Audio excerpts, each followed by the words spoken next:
13장 16절에서 19절 말씀입니다.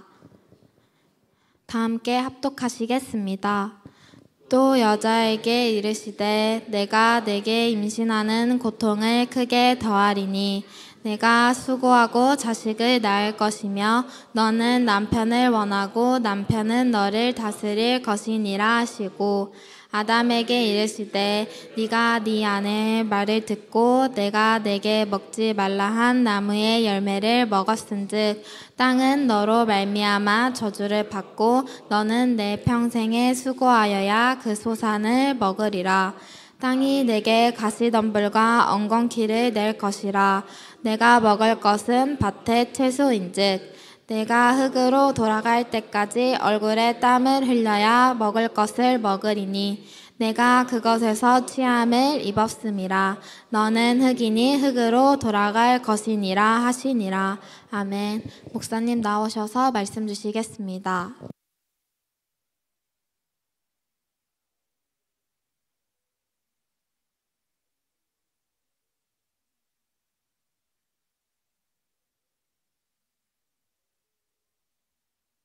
켜져 있어요. 근데 저게 안 되는데? 다 안 올라갔네. 올라간 줄 알았더니 미안해요. 중간까지밖에 안 올렸어요 제가. 오늘 이제 본문을 조금만 자세히 보면은 뭐가 나오죠? 잉태하는 고통을 크게 더하겠다. 더 정확하게 말하면 출산의 고통을 말하는 것이죠. 출산의 고통. 아마 우리 학생들은 소라든가 고양이라든가 뭐 이런 짐승들이 새끼 낳는 거 안 봤죠? 네. 인터넷 한번 찾아보세요. 유튜브에서 원숭이 새끼 낳는 거. 그러면 원숭이는요 이렇게 딱 앉았다가 지가 손을 뒤로 해요. 이렇게. 진짜예요? 보니까 그렇더라고요. 그래서 새끼를 잡아갖고 쭉 빼요. 네. 그러고 이제 보통 이제 개들을 새끼 낳을 때 아마 강아지는 새끼 낳은 거 봤을 수 있어요. 어려서 개를 많이 키웠는데 새끼 나는 거 자주 볼 수 있어요. 이게 물론 좀 아픈가 봐. 뒷다리 이 정도 흔들어 이 정도. 그러면 퐁 나오고. 좀 이따 또 하면 퐁 나오고. 그런 식으로 새끼를 낳아요. 어렵지 않게 낳아요. 뭐 사람처럼 막 6시간, 10시간, 12시간 이렇게 산통을 겪는 것이 아니고 그렇게 새끼를 쉽게 낳더라고요. 물론 그것도 이제 사람의 타락으로 그렇게 된 거긴 해요. 더 쉽게 났을 텐데. 근데 잉태하는 고통을 더했다. 출산에 이제 고통이 크게 더해진 것이죠. 이게 이제 우리가 그래서 아이 낳는 일이 어려운 일이 된 것은 그냥 그런 게 아니에요. 원래는 어렵지 않게 낳을 수 있었을 거예요. 무제한 상태에서 아이를 낳아본 적이 없으니까 이렇게밖에 말을 못해요. 자, 여자에게는 그런 고통을 더하죠. 그럼 남자에게는 뭘 더합니까? 이제 남자에게는 수고하여야 땅의 소산을 먹게 했어요. 여러분은 농사를 뭐 조금씩 해본 사람은 있을 거예요. 근데 안 해봤잖아요. 그러면 왜 그렇게 만들었느냐? 땅에다가 엉겅퀴와 가시덤불, 쉽게 말하면 잡초입니다. 여기 목사님이 조그마한 밭을 하는데 거기도 엉겅퀴가 나요. 많이 나요. 엉겅퀴가 나면은 처음에 날 때 바로 뿌리를 없애버려야 돼. 아예 뽑아버려야 돼요. 나중에 크면은요, 이게 막 가시가 막 나가지고요, 이파리나 줄기에.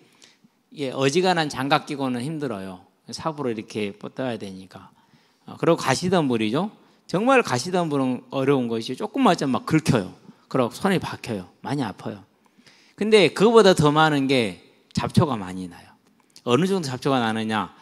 한 달 정도만 풀을 안 매주면 있잖아요. 그러면 잡초가 밭을 다 덮어요. 완전하게. 그런 정도로 잡초가 많이 나요.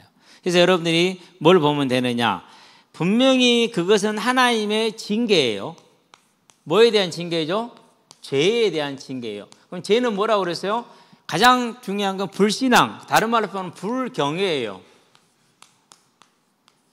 창조주 하나님이 계시는데 그 하나님을 하나님으로 인정하지 않는 것, 그걸 불경외라고 그래요. 집에서는 엄마 아빠 존재를 완전히 무시하는 거, 그거 좀 비슷하게 설명을 할 수 있어요. 학교에서는 선생님을 무시하는 거. 요즘 뭐 그런 일이 간혹가다 생기더라고요. 우리 때는 상상할 수 없었는데 예, 우리 때는 선생님이 엎드려 버쳐, 새끼 엎드려 버쳐, 버치잖아요. 그럼 밀걸레 때를 가져다 막 풀스윙으로 두들겨요. 어쩔 때는 그 밀걸레 자리가 좀 약한 것은 바로 부러지거든요. 예. 그렇게 맞고도 선생님을 공경했고 그리고 항상 어려워했어요. 근데 요즘은 좀 그런 게 적은데 여러분 그건 좋은 게 아니에요. 언제나 부모님과 선생님은 이렇게 높여드리는 게 아름다운 거예요. 아름다워. 자, 그런 다음에 이런 불경애가 있으면은 불신하시면 반드시 오는 것이요. 그게 뭐예요? 불경건이에요. 경건하지 않는 것이 그렇죠. 그래서 여러분들이 꼭 이 두 가지를 갖게 되면요, 가장 먼저 나타나는 게 말이에요. 항상 여러분들 앞에 제가 그러잖아요. 어이, 그러면 안 된다니까 이렇게 얘기하잖아요. 그렇죠? 예. 여러분 나이 때는 좀 그럴 수 있어요. 여기 좀 하면 멋있어 보이잖아요. 그렇죠? 있는 것처럼 보이잖아요. 그렇죠? 예. 근데 고치세요. 왜 고쳐야 되냐? 나도 모르게 이제 그게 나오는데 누구한테 나오느냐? 자녀들한테 나와요. 그럼 곤란하잖아요. 그렇죠? 예. 어쨌든 간에 그러면서 어떻게 됩니까? 이제 삶의 행동에도 마찬가지가 돼요. 예. 행동에 뭐가 없어지느냐? 행동에서 인내라는 게 없어져요. 이런 결과가 오게 돼 있어요. 자, 하나님이 내린 징계, 그게 뭐라고? 죄 때문에 왔다 그래서 그러면 징계가 뭡니까? 자, 잉태하는 고통, 지금 아이 낳는 거 다 힘들죠. 그렇죠? 그래서 이것은 하나님의 징계인가 동시에 또 뭐가 되는 거요? 이것은 증거가 되는 거. 아, 하나님의 말씀하시면 그대로 되는구나. 증거예요. 그런데 뭐가 나라고요? 이 땅에는 잡초가 나게 했어요. 자, 이따 밥 먹고 나서 마당에 가서 한번 위에 한번 쳐다보세요. 매실밭. 뭐가 덮여 있어요? 그냥 잡초로 다 덮여 있어요. 키가 얼마나 크느냐? 이 정도 돼요. 이 정도. 예. 그러면은 이 잡초도 하나님의 징계입니다. 그런데 단 한편으로 보니까 말씀대로 된 거잖아요. 잡초가 날 거라 했으니까 그때부터 난 거예요. 그런데 이것도 증거가 되는 거야.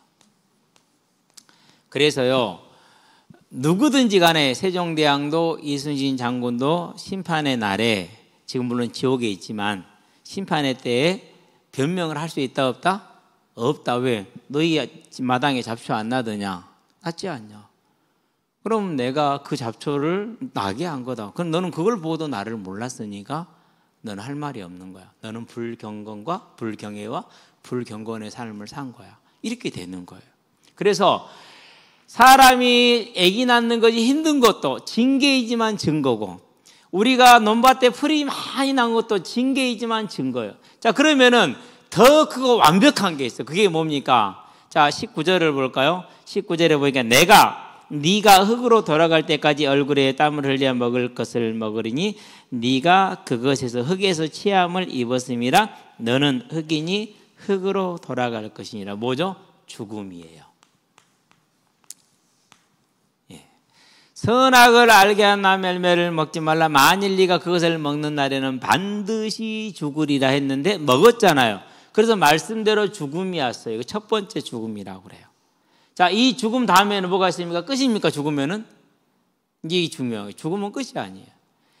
자, 여러분 졸업하면 항상 선생님들이 하는 상투적인 대화가 있죠. 뭐죠? 졸업은 끝이 아니라 뭐라고요? 시작이다.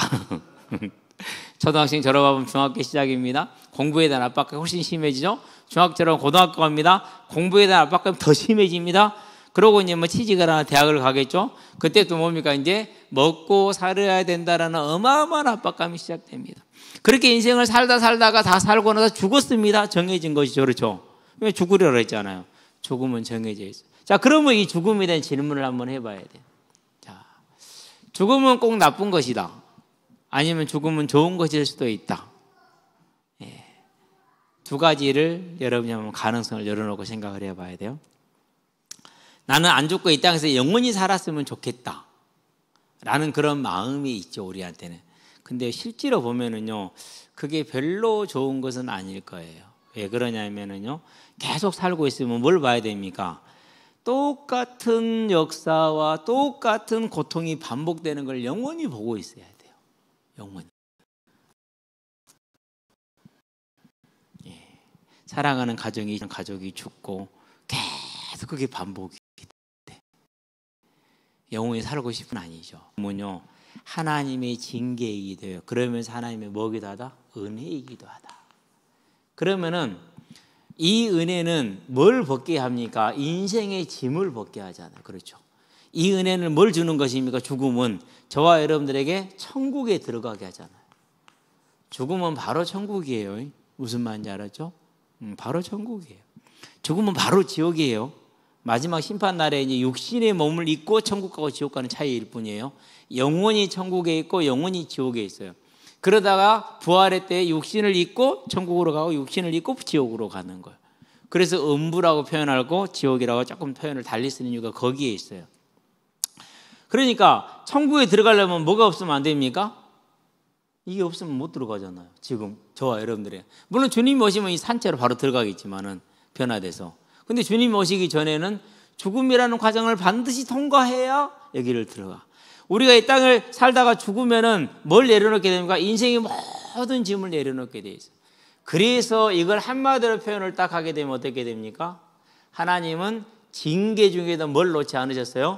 하나님의 사랑을 포기하지 않으셨어요. 저와 여러분은 그 사랑을 받은 사람들이에요. 그 사랑의 결정적인 증거가 어디 있습니까? 올해가 2025년이잖아요. 2025년 전에 예수님이 이 땅에 오셔서 우리 죄를 지시고 십자가에 죽으신 것을 확증해 주는 거잖아요. 그렇죠? 그러면은 죄인을 위해서 나를 위해서 죽어주셨다. 여러분 친구들하고 이렇게 제가 내 뒷땅 깠어. 그럼 손절하잖아요. 그렇죠? 우리는 뒷땅 깠다라는 거 하나라만 손절해. 근데 주님은 그렇지 않죠. 하나님은 우리가 무시하고 멸시하고 대적하고 계속해서 악을 행하는데도 불구하고 자기 자신을 내어주셨잖아요. 예수님.